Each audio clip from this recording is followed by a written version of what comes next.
पृथ्वीराज रासो, जो कि चंद बरदाई की एक विवादास्पद कविता है, जिसमें उन्होंने दावा किया है कि second battle of Haldi Ghati के बाद जब पृथ्वीराज चौहान को मोहम्मद गौरी की सेना के द्वारा गजनी ले जाया जा रहा था, तब उनकी आंखों पर काली पट्टी बांध दी गई थी, क्योंकि उन्होंने मोहम्मद गौरी के सामने आंखें नीचे करके बात करने से इनकार कर दिया था। यह सुनकर कवि चंद बरदाई ने गजनी तक यात्रा करने का फैसला किया और बड़ी ही चतुराई से सुल्तान को भरी सभा में अपने राजा पृथ्वीराज चौहान का अंधा तीरंदाजी का खेल दिखाने के लिए मना लिया। चंद बरदाई ने उस समय एक कविता रची, जिससे उन्होंने पृथ्वीराज को याद दिलाया कि उन्हें अपने वास्तविक लक्ष्य यानी मुहम्मद घोरी पर निशाने से चूकना नहीं है। कविता में कहा गया था, 4 बंस 24 गज, अंगुल अष्ट प्रमाण, ता ऊपर सुल्तान है, मत चुके चौहान। इन पंक्तियों ने सुल्तान के स्थान के पत्ते खोल दिए और शूरवीर राजपूत ने कवि की पंक्ति को सुनकर सीधा सुल्तान ए गजनी को तीर मार दी। क्या आप जानते हैं, सरदार वल्लभ भाई पटेल भारत के पहले प्रधानमंत्री बनने वाले थे। 1946 में 15 कांग्रेस सदस्यों की एक समिति ने चुनाव कराया कि कांग्रेस अध्यक्ष कौन होना चाहिए, और वे सभी जानते थे कि जो भी उस समय कांग्रेस का अध्यक्ष होगा वह भारत का पहला प्रधानमंत्री भी बनेगा। उनमें से 12 ने सरदार वल्लभ भाई पटेल को वोट दिया और बाकी 3 ने अपना वोट नहीं डाला। जवाहरलाल नेहरू को एक भी वोट नहीं मिला, लेकिन फिर भी वे भारत के पहले प्रधानमंत्री बने, क्योंकि वह दूसरे प्रभारी के रूप में देश की सेवा करने को तैयार नहीं थे। और तभी महात्मा गांधी बीच में आए और उन्होंने सरदार पटेल को अपना नामांकन वापस लेने के लिए मना लिया, जो कि एक गंभीर गलती है जो गांधी जी को नहीं करनी चाहिए थी। उन्हें इस बात का एहसास होना चाहिए था कि जो व्यक्ति लोकतांत्रिक चुनाव को स्वीकार करने के लिए तैयार नहीं है, वह सत्ता मिलने पर किसी भी चीज के लिए उस पद को नहीं छोड़ेगा, और वही हुआ। आखिर नालंदा यूनिवर्सिटी को क्यों जलाया गया था? नालंदा विश्वविद्यालय ज्ञान के सबसे बड़े केंद्रों में से एक था, जिसे 1190 के दशक में क्रूर आक्रमणकारी बख्तियार खिलजी ने जला दिया था। यह विश्व इतिहास के सबसे काले दिनों में से एक था। विश्वविद्यालय ने न केवल भारतीय छात्रों को सेवा प्रदान की थी, बल्कि चीन, नेपाल और एशिया के अन्य हिस्सों से भी लोगों को आकर्षित किया था।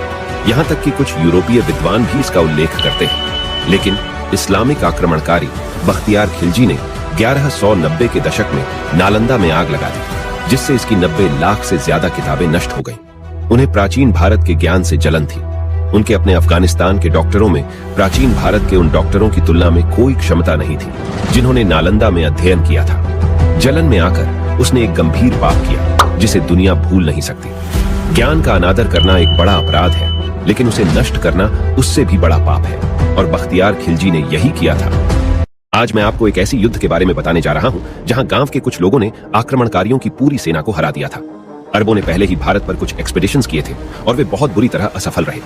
662 AD में फिर से अरब जनरल हरस इब्न मर्रा अल आब्दी की अगुवाई में सिंध पर हमला किया, ये उम्मीद करते हुए कि वह वहां सफल होगा जहां उसके पूर्वज विफल रहे थे। पहले वह विजयी रहा, लेकिन फिर वह किकन की ओर मुड़ गया, जो बोलन पास के पहाड़ी क्षेत्र में एक छोटा सा राज्य है। और फिर किकन की युद्ध में जो हुआ वह पूरी तरह से अविश्वसनीय था। गांव के लोगों के एक समूह ने न केवल आक्रमणकारियों की बड़ी क्रूर सेना को हराया, बल्कि उन्हें इस तरह परास्त किया कि कैलिफ ने इसे व्यक्तिगत अपमान के रूप में लिया। हरस नामक सेनापति स्वयं युद्ध में मारा गया और उसकी सेना के केवल मुट्ठी भर लोग ही जीवित वापस लौट पाए। हालांकि किकन के बहुत सारे लोग भी मरे, लेकिन उन्होंने दुश्मन को इस तरह हराया कि कैलिफ के मन में इस लड़ाई को लेकर अपमान का भाव आ गया। इसलिए अगले 20 वर्षों तक प्रत्येक क्रमिक कैलिफ ने किकन को जीतने का एक विशेष लक्ष्य बनाया और 6 एक्सपेडिशंस भेजे। उन 6 बार में से 5 बार उनको बुरी तरह हार मिली। भारतीय परंपराएं थीं या कुछ और, लेकिन कभी भी कोई अंग्रेज रानी लक्ष्मीबाई को देख नहीं सका था। यहां तक कि वीर गति के बाद भी अंग्रेजों को रानी का शरीर नहीं मिला था। इतिहास में केवल एक अंग्रेज था जिसने रानी की एक झलक देखी थी, और वह उनकी खूबसूरती से इतना प्रभावित हुआ कि उसने एक किताब लिख दी। नाम था जॉन लैंग। जॉन लैंग एक वकील था जिसे रानी ने दरबार में बुलाया था। बातचीत के दौरान दोनों के बीच में पर्दा लगा हुआ था। पर्दे के पीछे रानी और उनका बेटा दामोदर राव था। बातचीत के दौरान बच्चे ने पर्दा हटा दिया। कुछ ही सेकंड में पर्दा ठीक किया गया, लेकिन तब तक जॉन लैंग रानी को देख चुका था। लैंग लिखता है, रानी औसत कद, स्वस्थ शरीर और कम उम्र में बहुत सुंदर दिखने वाली महिला थी, लेकिन जो चीज उनके व्यक्तित्व को उदारती थी वह थी उनकी कड़क और गंभीर आवाज थी। तभी तो उनकी हर हर महादेव की हुंकार से पूरे ब्रिटानिया पलटन के पैर उखड़ जाते थे। बैटल ऑफ प्लासी भारतीय इतिहास में एक महत्वपूर्ण घटना है, क्योंकि इससे ब्रिटिश शासन की शुरुआत हुई। इससे पहले ब्रिटिश केवल भारत में ट्रेड कर रहे थे। ब्रिटिश कुछ समय से बंगाल की भूमि पर धीरे धीरे कब्जा कर रहे थे और उस समय के बंगाल के नवाब सिराज उद दौला इससे बिल्कुल भी संतुष्ट नहीं थे। इसके अलावा नवाब को ब्रिटिश कंपनी द्वारा टैक्स न देने और उनकी अथॉरिटी की अनदेखी करने के विषय में भी नाराजगी थी। 23 जून 1757 को ब्रिटिश ईस्ट इंडिया कंपनी की तरफ से रॉबर्ट क्लाइव के नेतृत्व वाली 3000 सैनिकों की फौज ने मीर जाफर के नेतृत्व में दोगुने सैन्य बल के नवाब की सेना को हरा दिया। नवाब ने इस युद्ध में फ्रांसीसी सेना की सहायता भी ली थी, लेकिन आखिरकार वे युद्ध हार गए।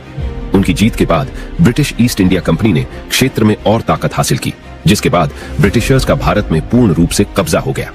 इस युद्ध में ब्रिटिश की फ्रांस पर जीत ने यह भी सुनिश्चित किया कि भारत में वे प्रमुख शक्ति होने वाले हैं।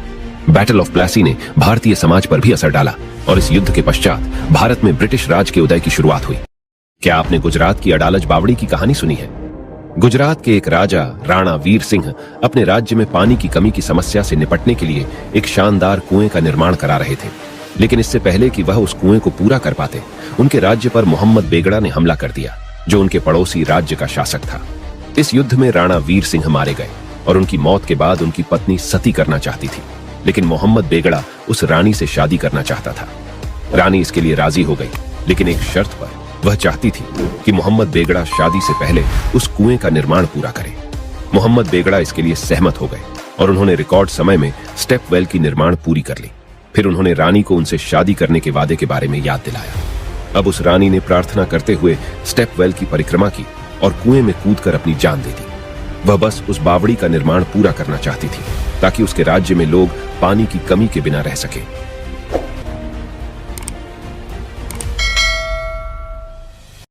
दूसरे विश्व युद्ध में एक लीडर था जिसने 42 लाख लोगों की क्रूरता से हत्या कर दी। उसके देश की एक कॉलोनी के लोगों द्वारा उत्पादित सभी खाद्य फसलें उसके अपने देश की सेनाओं को जाती थी। सैनिकों के लिए अधिशेष खाना बर्बाद हो जाता था, जबकि कॉलोनी में लोग भूख से मर रहे थे। गर्भवती महिलाएं भूख से मर गईं, बूढ़े लोग भूख से मर गए, परिवारों ने आत्महत्या कर ली। माताएं अपने बच्चों को कुओं में फेंक रही थीं क्योंकि उनके पास उन्हें खिलाने के लिए भोजन नहीं था। हर सड़क पर लाशें बिछी हुई थी। नहीं, मैं हिटलर के बारे में बात नहीं कर रहा, और ये 42 लाख यहूदी नहीं थे। मैं विंस्टन चर्चिल की बात कर रहा हूं, जिसने 42 लाख भारतीयों की हत्या की है। और इस घटना को ग्रेट बेंगल फेमिन के नाम से जाना जाता है। जब उन्हें मौतों के बारे में बताया गया तो उन्होंने कहा, गांधी अभी तक मरे क्यों नहीं? विडंबना तो यह है कि अंग्रेजों ने विश्वविद्यालय की डिग्री तक अपनी इतिहास की पुस्तकों में कभी इसका उल्लेख नहीं किया। चर्चिल की हॉलीवुड फिल्म डार्केस्ट आवर में उनको ग्लोरीफाई किया गया है और बंगाल के अकाल का एक भी जिक्र नहीं किया गया। क्या आपने कभी दुर्गा भाभी के बारे में सुना है? खैर, नहीं सुना तो अब सुन लीजिए। 1928 में भगत सिंह ट्रियो ने एक ब्रिटिश अधिकारी की हत्या कर दी और वे तीनों पुलिस से बच निकले। वे मदद के लिए सीधे दुर्गा भाभी के पास आए। चूंकि पुलिस भगत सिंह और उनके साथियों की तलाश कर रही थी, उन्होंने एंग्लो इंडियन होने का दिखावा करते हुए अपने बाल कटवा लिए हैं और टोपी पहनकर वहां से निकल गए। दुर्गा भाभी ने अपने बेटे के साथ भगत सिंह की पत्नी की भूमिका निभाई और उन्हें सुरक्षित कोलकाता तक पहुंचाया। वह क्रांतिकारी गतिविधियों में सक्रिय रूप से शामिल थी और उन्होंने बम बनाना भी सीखा था। उन्होंने भगत सिंह ट्रियो को दी गई मौत की सजा का खुलकर विरोध किया और उन्हें बचाने के लिए 3000 रुपये में अपने गहने भी बेच दिए, लेकिन सब व्यर्थ गया। उनकी फांसी का बदला लेने के लिए दुर्गा भाभी ने लॉर्ड हैली को मारने की कोशिश की, जो उसके क्रांतिकारियों गतिविधियों का बहुत बड़ा दुश्मन था, लेकिन वह बच गया और उसका सहयोगी घायल हो गया। इस घटना के लिए दुर्गा भाभी को गिरफ्तार कर लिया गया और 3 साल जेल की सजा सुनाई गई। दुर्भाग्यपूर्ण बात यह है कि हमें उनके बारे में कभी नहीं पढ़ाया गया। प्राचीन हिंदू पाठ अथर्ववेद में कैनबिस यानी भांग को पृथ्वी पर मौजूद 5 सबसे पवित्र पौधों में से एक के रूप में उल्लेख किया गया है और कहा गया है कि एक अभिभावक देवता इसकी पत्तियों में निवास करते हैं और इसे खुशी और खुशी देने वाले एक मुक्तिदाता के स्रोत के रूप में भी संदर्भित किया गया है। आयुर्वेद कैनबिस पौधे को महान औषधीय महत्व का मानता है और 6 ईसा पूर्व सुश्रुत स्मृति में इसका उपयोग पाचन और भूख बढ़ाने में किया जाता था। लेकिन क्या आप जानते हैं कि यह भगवान शिव को क्यों चढ़ाया जाता है? विष्णु पुराण के अनुसार समुद्र मंथन के दौरान देवताओं और दानवों ने मिलकर अमृत का रस प्राप्त करने के लिए समुद्र मंथन किया था, लेकिन मंथन के दौरान हलाला विष निकला। यह विष पूरे ब्रह्मांड में सबसे विषैला जहर माना जाता है और इसके धुएं से देवता के साथ साथ दानव भी क्रोधित हो गए। सभी की रक्षा करने के लिए भगवान शिव ने यह विष पी लिया और विष पीते समय उनका गला नीला पड़ गया। उनकी पत्नी देवी पार्वती ने उन्हें जहर की तीव्रता को कम करने और उन्हें शांत करने के लिए भांग का घोल बनाकर दिया। आपको जानकर काफी हैरानी होगी, एक बार अटल बिहारी वाजपेयी जी ने डॉक्टर मनमोहन सिंह को कांग्रेस के वित्त मंत्री के पद से इस्तीफा देने से रोका था। 1991 में नरसिम्हा राव की सरकार में जब डॉक्टर मनमोहन सिंह वित्त मंत्री थे, तब संसद में अटल बिहारी वाजपेयी ने मनमोहन सिंह की आर्थिक नीतियों की इतनी कड़ी आलोचना की थी कि उससे दुखी होकर डॉक्टर मनमोहन सिंह ने इस्तीफा देने का फैसला कर लिया। प्रधानमंत्री समेत पूरी कांग्रेस उनको समझाने में लग रही, लेकिन वह नहीं माने। प्रधानमंत्री नरसिम्हा राव की अटल जी से खूब बनती थी, इसलिए उन्होंने अटल जी से कहा कि वाजपेयी जी आप ही इनको समझाइए, हमारी पार्टी में तो ये किसी की भी सुन नहीं रहे हैं। तब अटल जी बोले, मनमोहन जी आप मेरी बातों को पर्सनल मत लीजिए, मैं आपकी नीतियों की निंदा करता हूं, आपकी नहीं। देश को आपके जैसे वित्त मंत्री की जरूरत है। और यह सुनकर मनमोहन सिंह ने इस्तीफा वापस ले ली। क्या होगा अगर मैं आपको एक ऐसे भारतीय सैनिक के बारे में बताऊं जिसे मौत भी देश की सीमाओं की रक्षा करने से नहीं रोक सकी। बाबा हरभजन सिंह एक भारतीय सेना के सिपाही थे जिनका 1968 में निधन हो गया, लेकिन उनकी आत्मा आज भी भारत की सीमा की रक्षा कर रही है। 1968 में नाथुला पास के पास एक दुखद घटना घटी। सुदूर चौकी तक महत्वपूर्ण आपूर्ति ले जाने वाले खच्चरों की कतार का नेतृत्व करते समय हरभजन सिंह फिसल गए और ग्लेशियर में गिरने से उनकी मौत हो गई। 3 दिन बाद उनका शव मिला। अफवाह यह है कि यह उनका अपना भूत था जिसने उनके बेजान शरीर को खोजने के लिए खोज दल का मार्गदर्शन किया था। उनके दाह संस्कार के बाद सिंह एक मित्र के सपने में प्रकट हुए और उन्होंने उनकी स्मृति में एक तीर्थ स्थल बनाने की मांग की। फिर इस अविश्वसनीय सैनिक के सम्मान में तीर्थ स्थल का निर्माण किया गया था।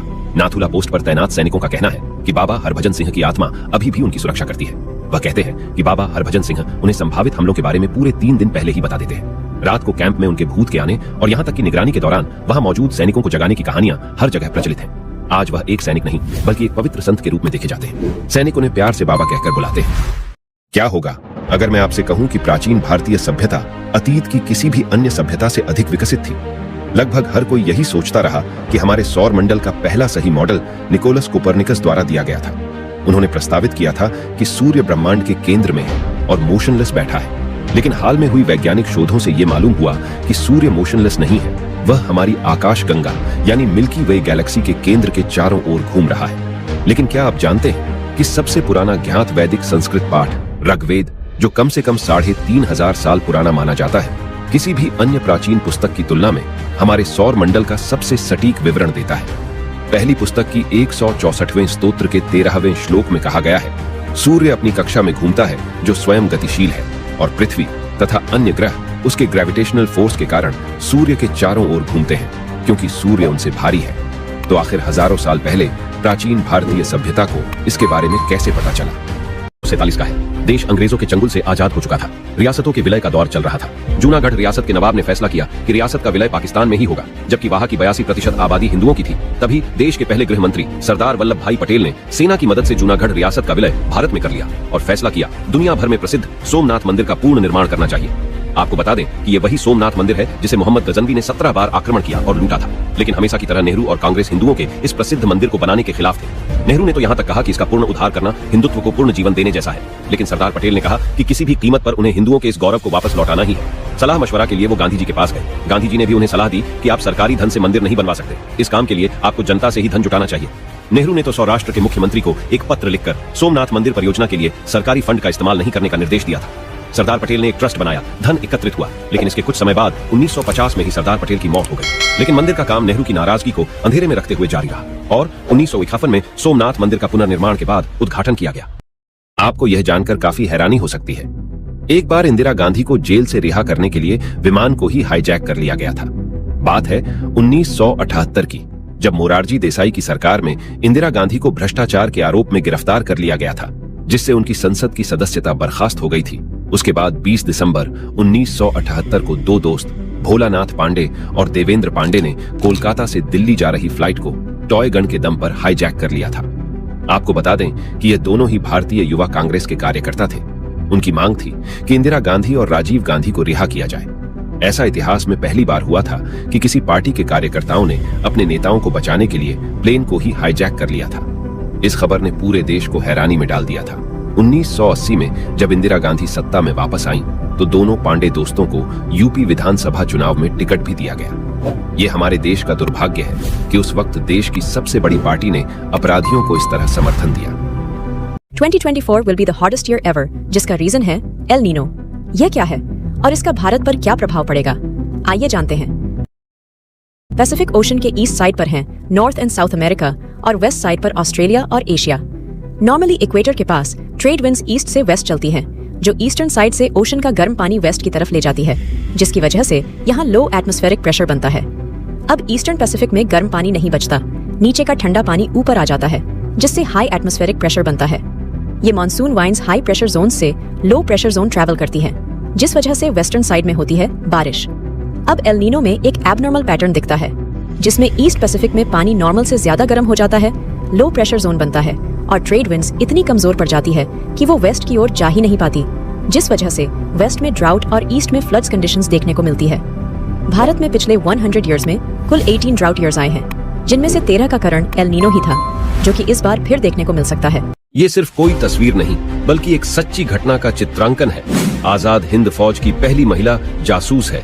नीरा आर्या के पति एक लॉयल ब्रिटिश गवर्नमेंट ऑफिसर थे। उनको सुभाष चंद्र बोस की हत्या करने का काम सौंपा गया था। अटैक होने पर नीरा आर्या ने नेताजी की जान बचाने के लिए अपने पति को ही मार डाला। इस जुर्म के लिए उन्हें काला पानी की सजा भी हुई। एक दिन ब्रिटिश जेलर ने उन्हें कहा कि तुम अगर हमें बता दो कि सुभाष चंद्र बोस कहाँ हैं, तो हम तुम्हें जेल से रिहा कर देंगे। लेकिन नीरा चुप रही। बहुत बार पूछे जाने पर उन्होंने कहा कि नेताजी मेरे दिल में है। तो जेलर ने जवाब दिया कि अगर वो तुम्हारे दिल में है तो हम नेताजी को तुम्हारे दिल से निकाल देंगे। उसके बाद लोहार को बुलाया गया और उनकी ब्रेस्ट काट दी गई। नीरा ने बताया उसने दर्द की सारी सीमाएं लांघ दी, पर वो कुछ नहीं बोली। नीरा आर्य की ये बातें सुनकर ही रूह कांप उठती है। आजादी को आज 76 साल हो चुके हैं, लेकिन ये बात हमें याद रखनी चाहिए कि आजादी दी नहीं गई थी, हमने हासिल की है।